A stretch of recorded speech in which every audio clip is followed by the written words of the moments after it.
Salam, mən Rauf Kazımov, həkim uroloq. Bugünkü mövzumuz kişilərdə cinsi həvəsin qatilləri barəsindədir.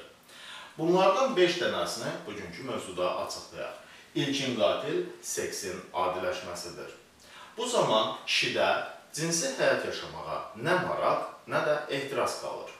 Növbəti qatil stressdir.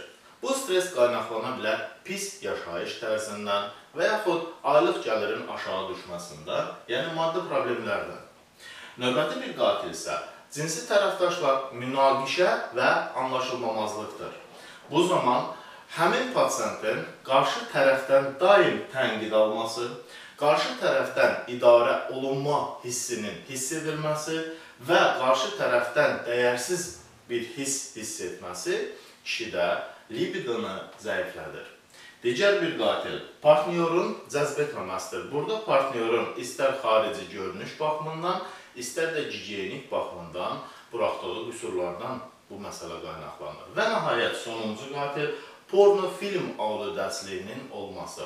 Bu zaman kişi baxdığı porno filmlərdə gördüyü səhnələri qarşı tərəfindən, partnyorundan gözləyir. Ancaq bu gözləntisi ilə onun gördüyü reallıq üst-üstə düşməyəndə bu durum onun cinsi həvəsinin qatilinə çevrilir.